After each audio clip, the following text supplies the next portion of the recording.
Your North Star metric should never be revenue. A lot of people will say that it's like the wrong reason and things like that.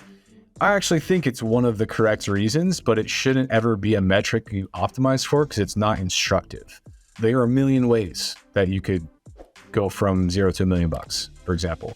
But there are only very few ways that you can serve this specific customer in this very important way that no one else is serving them, and the money becomes a byproduct.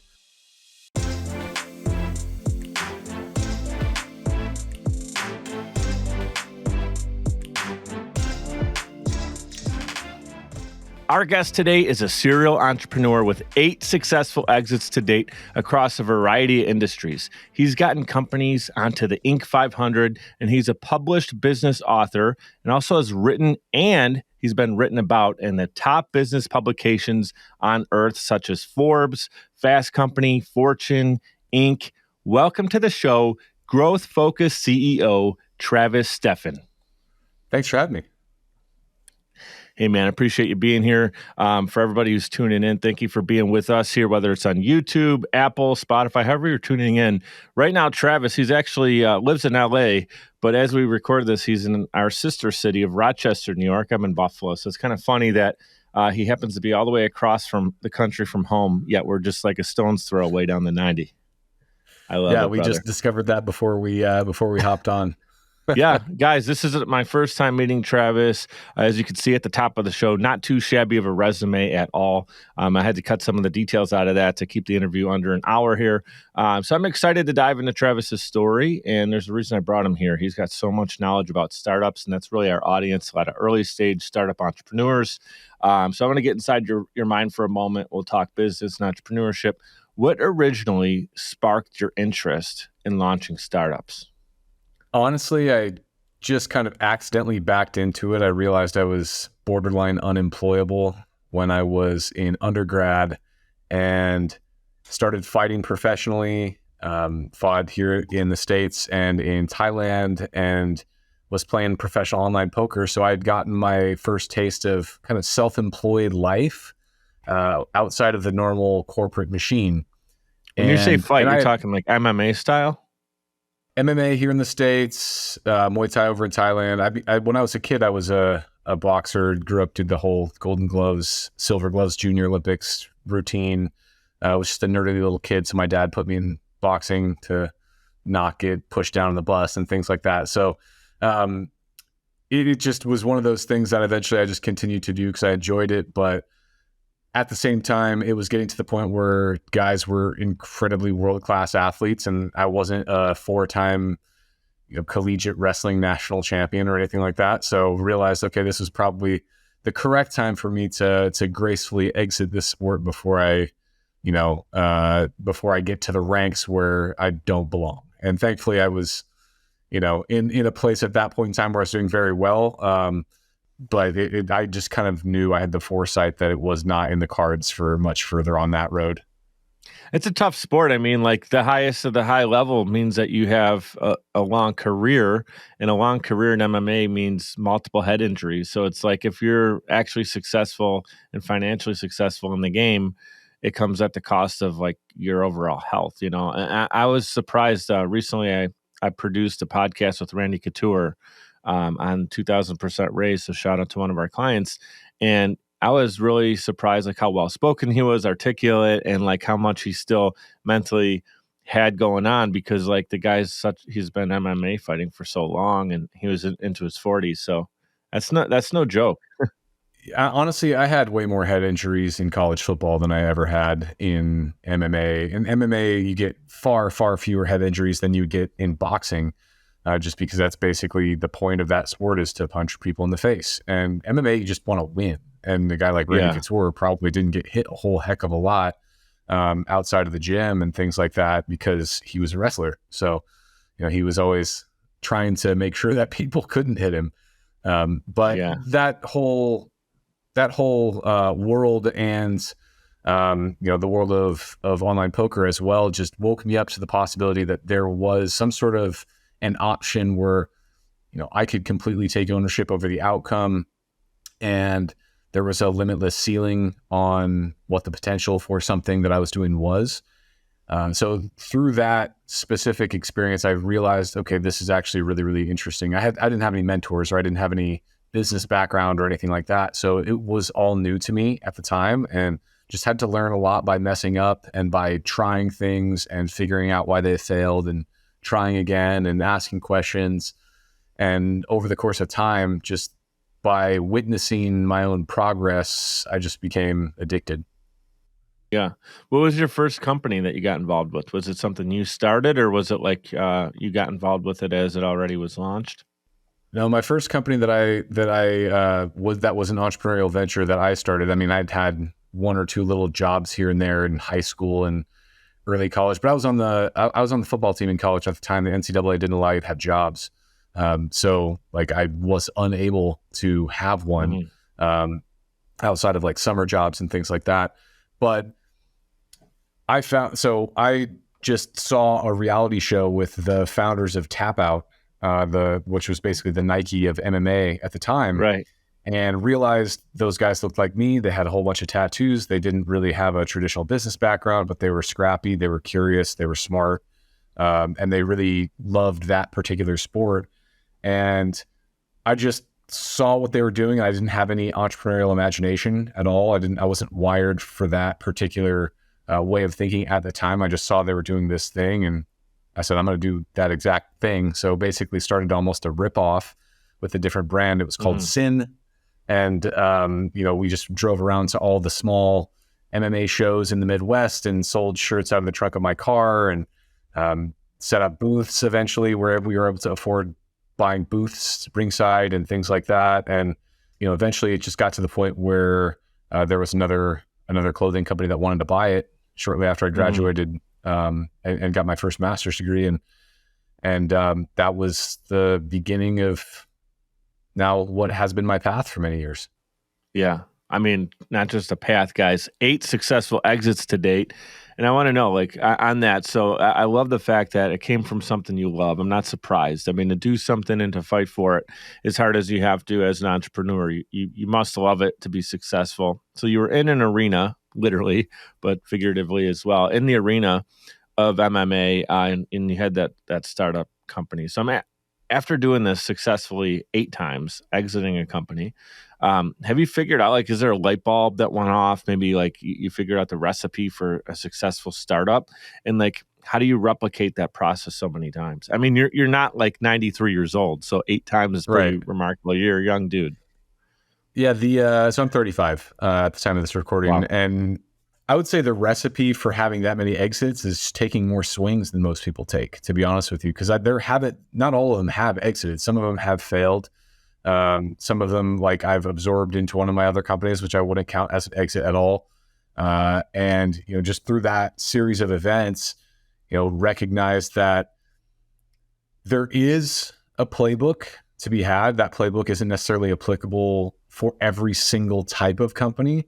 But if you, for example, have a subscription-based business, a lot of subscription-based business mechanics and things like all the math and your analytics and what's important from a metrics perspective are all very, very similar.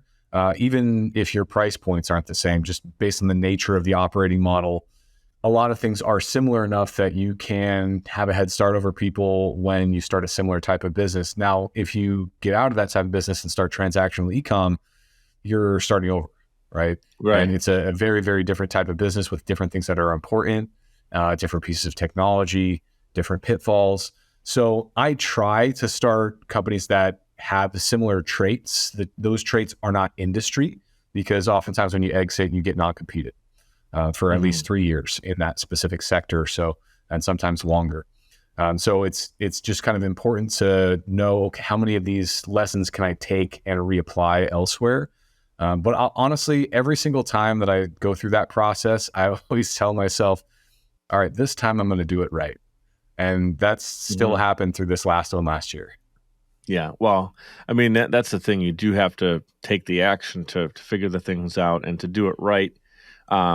It's one thing to learn from our mistakes and everything, but to just know what doing it right looks like from the out of the gates is almost impossible. But I do believe that, like you're saying, that there is kind of a recipe that you started to see, these common denominators, if you will, And you had to pick different industries, as you mentioned, because you can't compete with the same like kind of product or even very similar service. So it's almost like, okay, well, how does this formula work over here in this arena, right? Can you just mention maybe one or two common things that when you see these things in place? Hey, we got a good chance, and maybe the flip. You see a couple of things, you're like red flag. You've seen this before, and it's trouble. Yeah, I mean, the biggest red flag for me in the earliest days, the first thing I'll ask myself is, where did the idea come from? Honestly, if it was my idea, if it was something that I just thought, oh, wow, that's a really cool idea, I'll try to forget it. I'll try to throw it away. And the reason for that is I'm an outlier data point, even if there are line items on my resume that may suggest I might be able to guess right more frequently. I wouldn't gamble like that.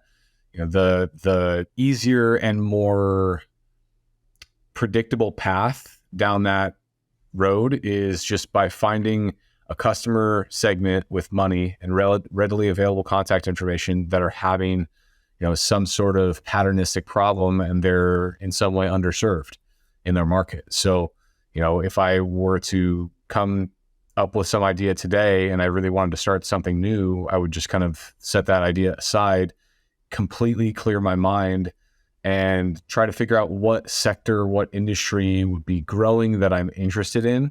The fact that it's growing is a really important point as well. Growing industry, readily available contact information, and they're having some sort of patternistic, expensive problem. And that's then what I want to try to derive from a series of just really cookie cutter customer interviews. Like, I want all of them to look exactly the same if possible. I want to, drill in where I can, but I want to be as objective as I can be and not lead the witness, because I want, how is this person describing this problem? Where are they looking for a solution? How much is the solution worth? What's their alternative? What's it worth for them value wise if they solve it?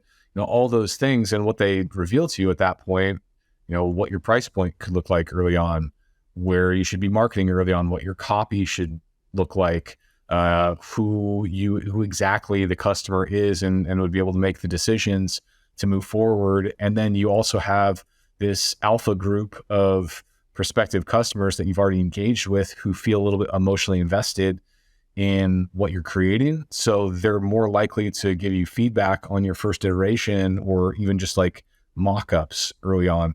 And that sort of thing at that stage is instrumental, because so many founders will treat it like an art project and just want it to be their vision. And it's really dumb. Is there anything else you would recommend as like an immediate action item if you're trying to monetize or scale? You've seen proof of concept, and now it's just like, let's do that over and replicate it again and again. Yeah, the second thing I would say is really get clear on who you're building for. One thing that a lot of newbies do, unfortunately, is they'll say, well, this product is for everybody. You don't understand. Like, everyone can use this. And they don't want to in any way niche down, because they think it means that like their idea has less potential and it'll be less successful. And I think this is pretty tried and true wisdom at this point. The opposite is true. You don't know who you're selling to. You don't know who you're speaking to. You don't know who's having the problem or how to describe it. You don't know whose psyche to get familiar with, so you can start to be a little bit more accurate in your hypotheses and your experimentation processes. So unless, like, one of the things that we love to do is there's a process that I typically use, and we kind of came up with the name. It's really dumb. It's called the method. And it's meant to play off how method actors like Daniel Day-Lewis will completely embody a role that they play in Hollywood for like a year before they actually shoot the scenes. Right. They turn into the character in their everyday life as well. Yeah. So we want to get to know the customer on a cellular level to that degree, and really immerse ourselves in their lives and their psychology, because, all of what we do is, there's 5 pillars. First and foremost, we're going to look at what we call the 5 fits, market, model, channel, product, message. All of them need to fit together. A lot of people talk about product market fit, but those 5 all need to fit together for a company to be primed for growth. Then it's just math, science, behavioral psychology, and speed. Those are the 4 key tenets that will lead to a rapidly growing business. And if you can really be rigorous in your decision-making processes, You're going on as little instinct and opinion as possible, and you're actually looking for real evidence that the things that you're trying are working for the reasons that you said, then you're going to be a lot more successful a lot more quickly. But you basically have to fail your way to success in that regard. You have to try things, validate or invalidate, use that information, try things, validate or invalidate, and, you know, kind of know what you're optimizing for in that regard. Very good, man. And I know you turned it into a book. Everything you kind of just said, you put into, it's called Viral Hero, came out a couple years back, and how to build viral products, turn customers into marketers, and achieve superhuman growth. That second part, turn customers into marketers, I feel like is what you just were kind of hitting on, because you're like in the shoes of the customer, like you said, kind of that method actor. Can you explain a little bit more on turning a customer into a marketer for your company? Yeah. So that book is all about viral product architecture. So yes, like behavioral psych in that regard is useful, but the book is actually more often than not, the book is about viral loops. So as a way to explain that, a lot of people, when they hear the word viral, they think of social media.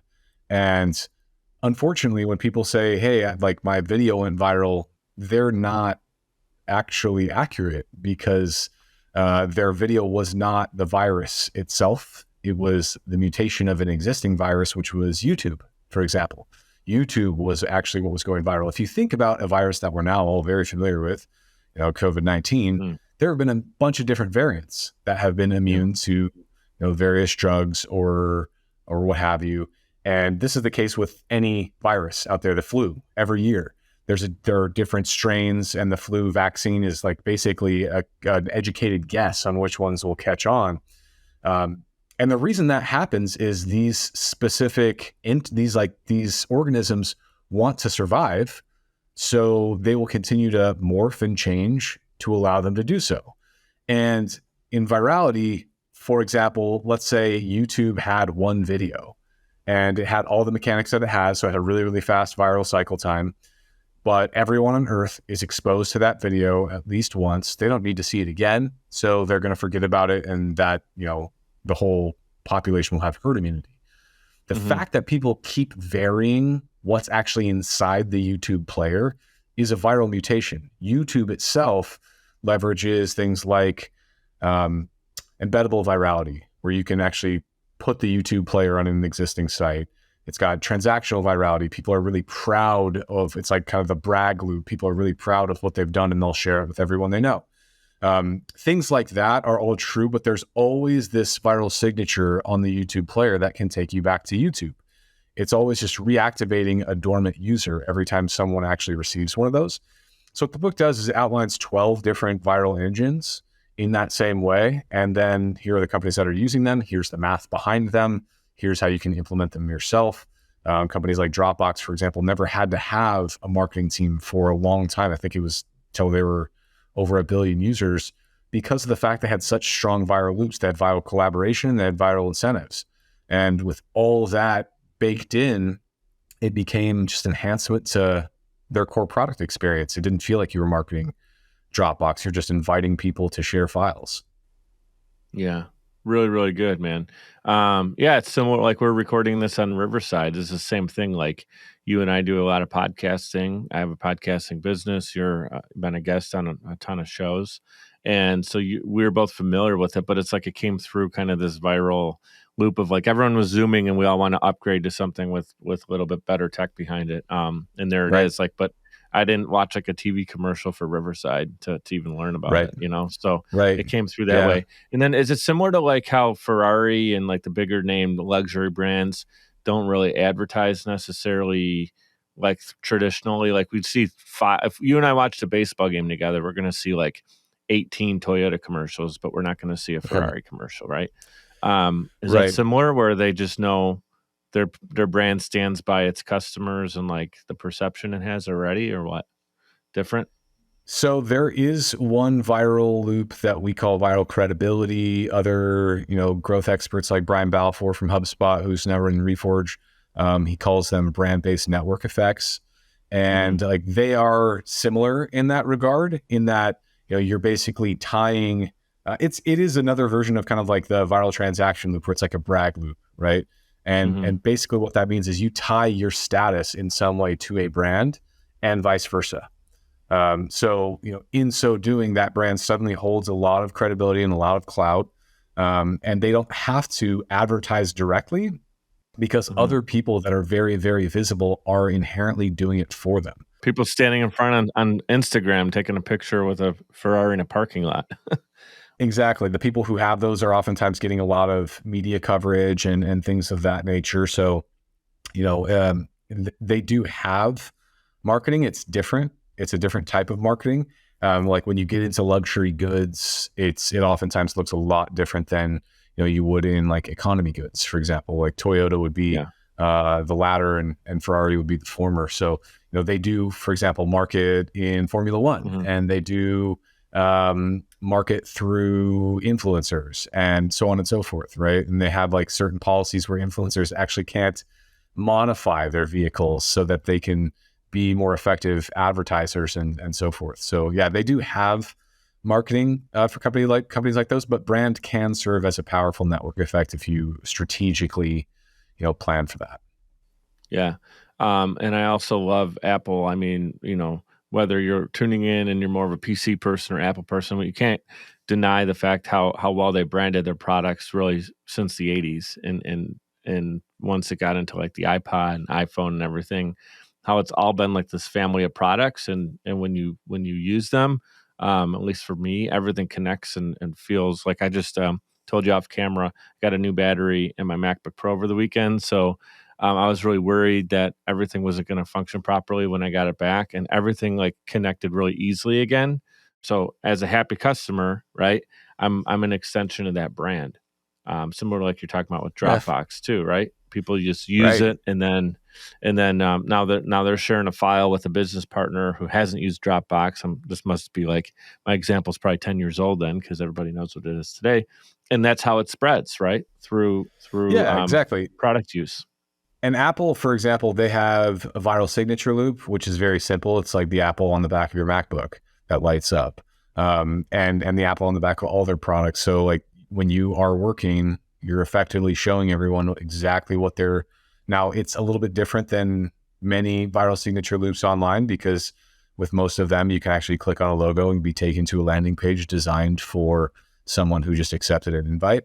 But their most prolific loop, that one's just kind of a cherry on top, nice little accelerate. But their most prolific one that actually took the company to where it is today was what's called open virality.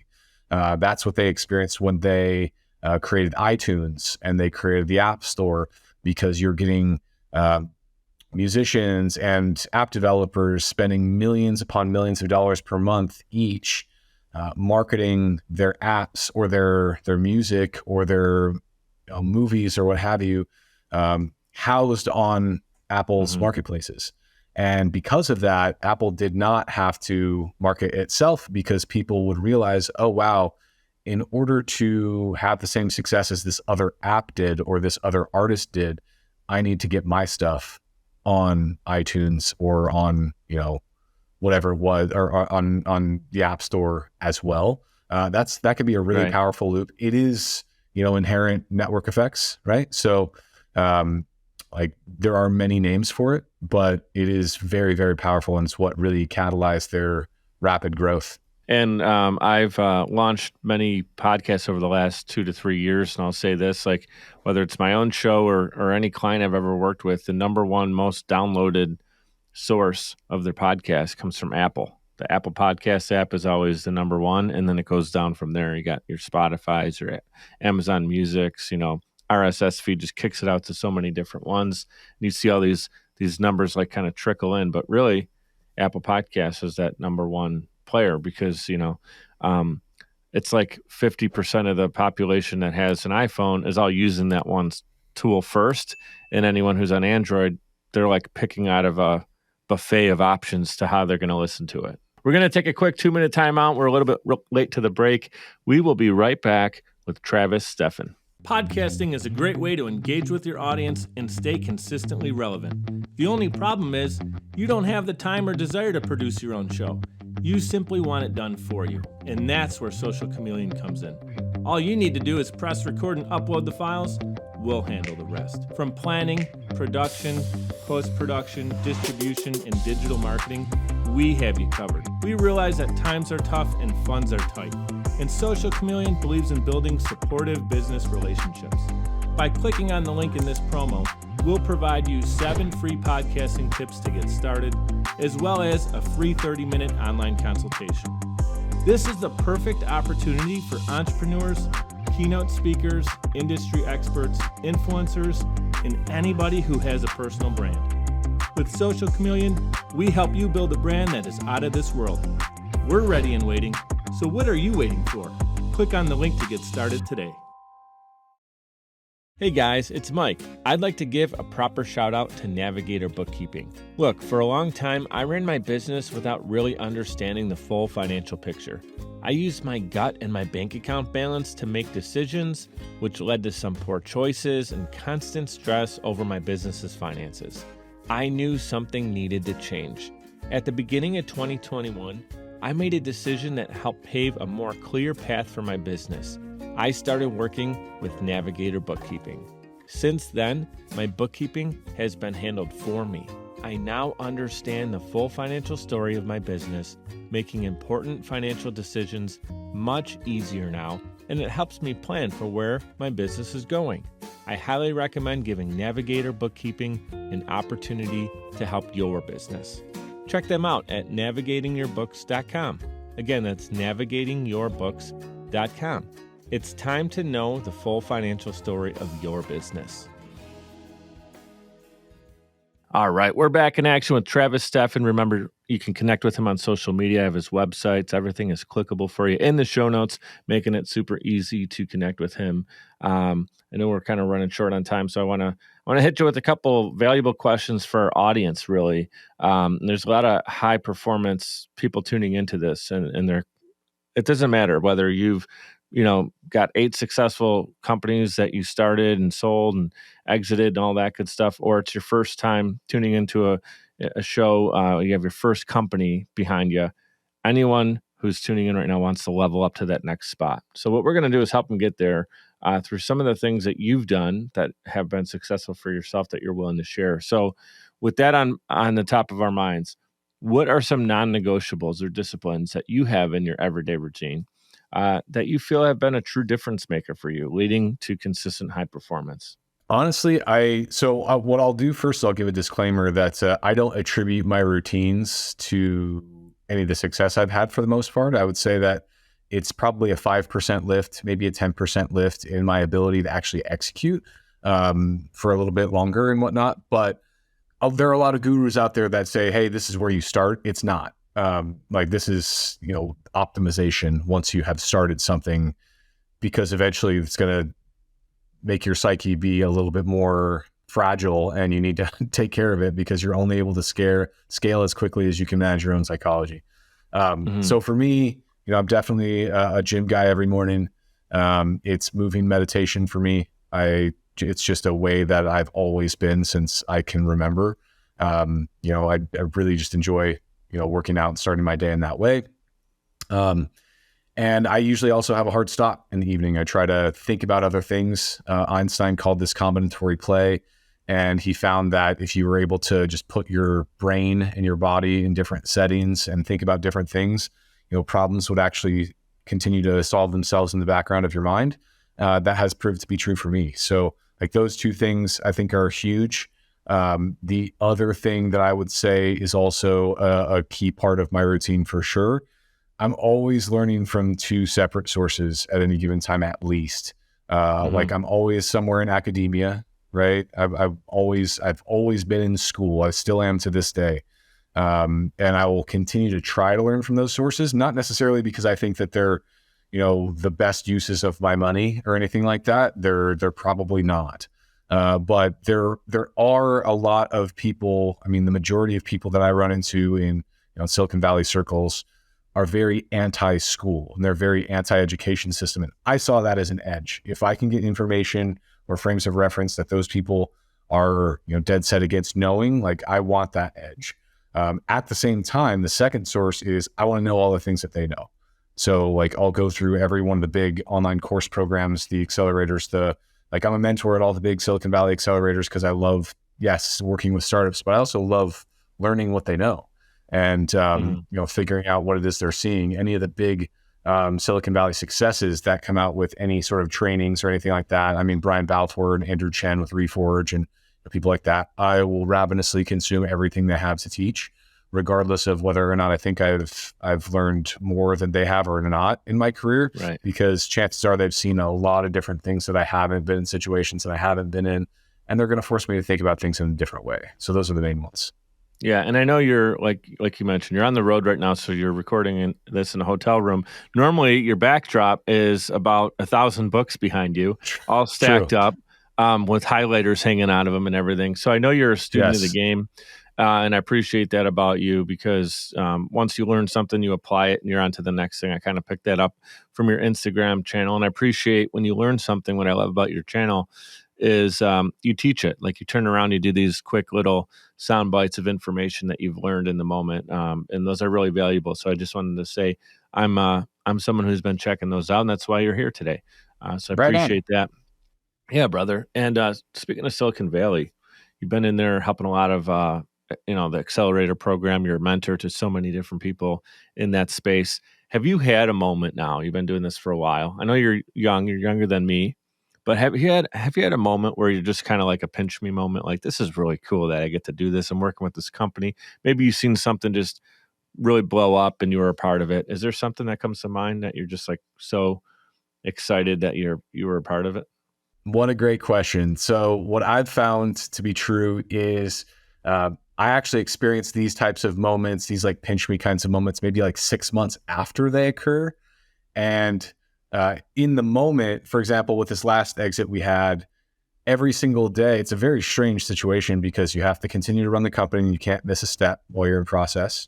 But you also have to kind of like keep that process to yourself, because oftentimes when you're in process to be acquired, it doesn't work out, right? Like, and that wasn't the first attempt that someone tried to buy this last one. And so we didn't want to disrupt the day-to-day, because it's one of the more disruptive psychological things that could occur for any startup, is like the idea of being bought, because you'll start to, live in that reality well in advance of it actually coming to fruition. And 9 times out of 10, it doesn't actually happen. So you have to keep that separate. And then you have to, like, we were having to fundraise on the side in the event that transaction didn't close.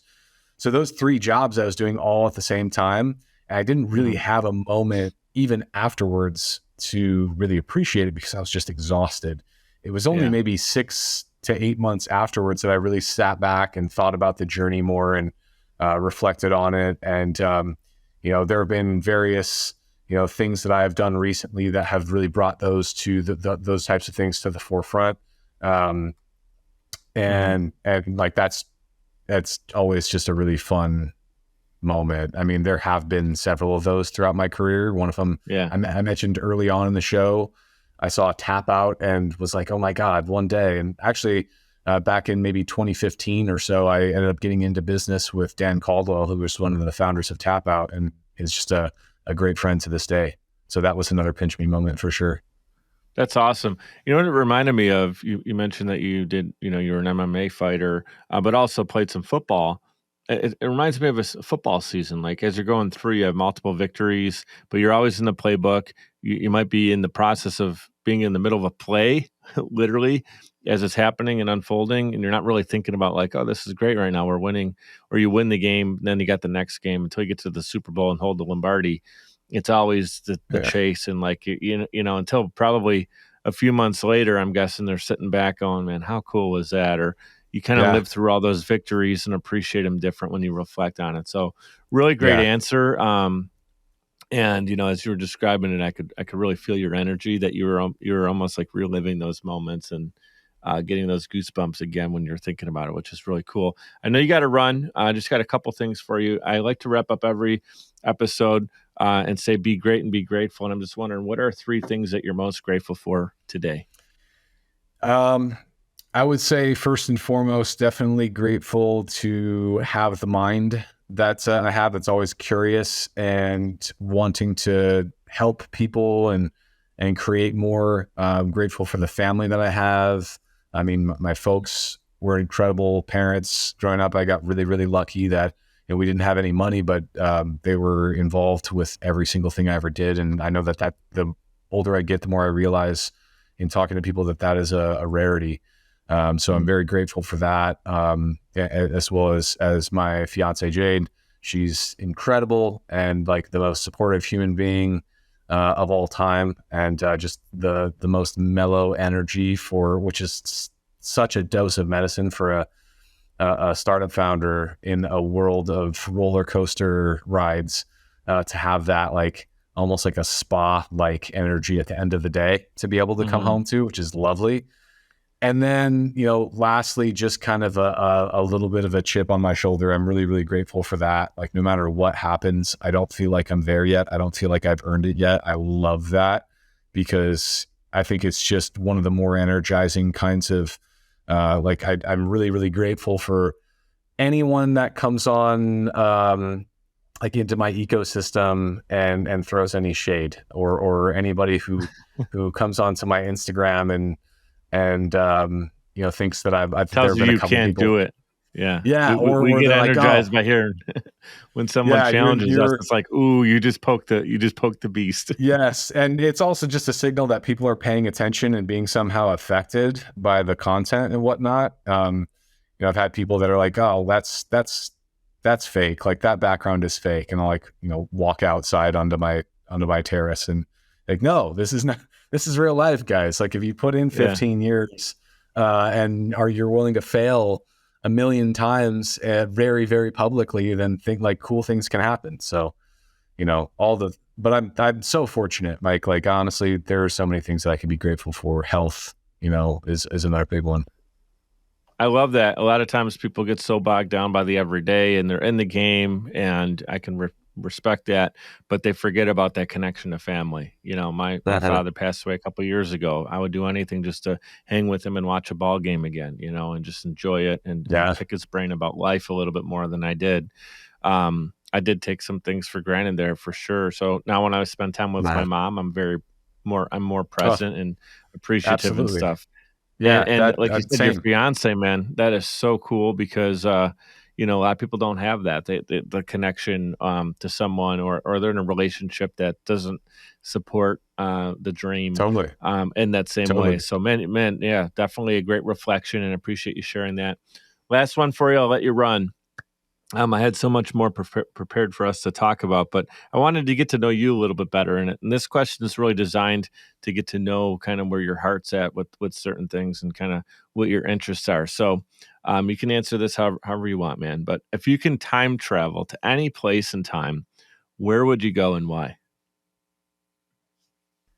I would likely go to the Industrial Revolution and kind of try my best to be around some of the robber barons. There was just so much innovation that was suddenly possible when you started to have things like transatlantic trips, and you were able to take train rides across the country, and like the telephone was starting to be invented, and machinery was starting, like process adaptation and things like that.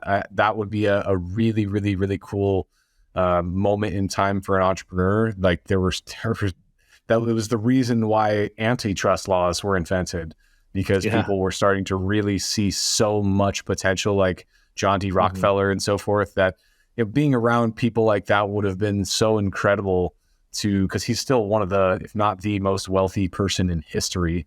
Like being able to be around what that type of thinker would be like, and then reapply that to really, really important world problems would be pretty incredible. There's a really good special, and it's so good I forgot the name of it. It's something about like it's Rockefeller. It follows like the 4 different guys. I want to say Carnegie, Rockefeller, and it was really cool. It was like a history special, but it took you back. It was like the actors and everybody. It was really well done. So it gave you a little bit of like your fly in the wall in these moments, and you really appreciated it. I think the show you might be talking about is called The Men Who Built America. That's it. The Men Who Built America. Yep. Yeah. Love that show. That was it 100%. Yeah, guys, check that out if you love innovation for sure. And yeah, it's so cool to see how like that all came together in that period of time. And then I'd say like now we got like the tech, revolution that's happened in the last 15, 20 years. And it's very similar. You got the big guys at the top of the list and stuff. Good, bad, and ugly, you know who they are. Always. But it's really, really interesting. It's cool, man. Anything you'd like to say before you run to our audience? I would say, the last piece of advice is just your North Star metric should never be revenue. Like if you're in it and you're just thinking about money, it's a lot of people will say that it's like the wrong reason and things like that. I actually think it's one of the correct reasons, but it shouldn't ever be a metric you optimize for because it's not instructive. Like you don't ever there are a million ways that you could go from $0 to $1 million, for example. But there are only very few ways that you can serve this specific customer in this very important way that no one else is serving them, and the money becomes a byproduct. Just through that lens, like once you have some, there will come a moment where, and it's a lot sooner than you would think, where your lifestyle doesn't change at all if you have more. And it's one that you might not be able to realize because a lot of people on the internet like to pretend otherwise. But the most successful people I know aren't driving Lamborghinis, and they're not like wearing all sorts of designer stuff. They don't want people to know who they are. They just want to solve problems. So, if you get obsessed with the problem that you're trying to solve, and then you fall in love with the journey towards the solution rather than the outcome, you're just in for a much more exciting and happy life. So good. Mic drop moment right there. That was a great exclamation point on this conversation, brother. I really appreciate your time.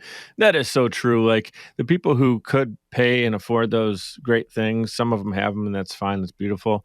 But it's what got them there that they're so interested in, that they love doing that. And that's what they're spending more time doing, not the magazine cover picture in front of the red Lamborghini or whatever, because like they don't care about that. They care about what they're solving, and they're the mad scientists in the lab, creating all these solutions for these big problems.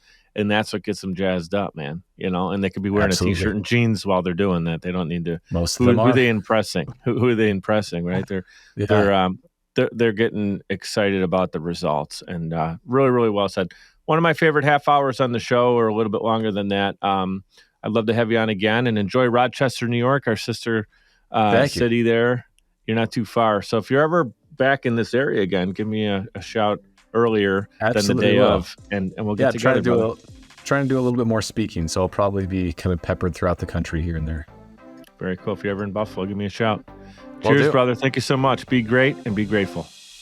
I'd like to give a huge shout out to everyone for tuning in, especially those who listen all the way to the end to hear this message. Seriously, I appreciate you, and my guests do as well. Giving a quick reminder to subscribe to this show. It's completely free and will allow you to receive notifications when new episodes are released. If you'd like to provide a tip as a gift, you can do so via patreon.com/mikedup. It's spelled MIKED up. Patreon.com/mikedup. You can give as little as $1 per month or as much as you'd like. Every dollar is greatly appreciated and completely unexpected. Appreciate your reviews and your messages coming in on social as well. Keep them coming. Your feedback is valuable and absolutely means the world to me. You can check out more episodes and content at mikeduppodcast.com. We're powered by Social Chameleon. You can also follow me on Instagram. That's where I'm the most active, and it's at MikeDiCiccio, MikeDiCiccio. Thank you so much for your continued support. You guys know what to do. Be great and be grateful.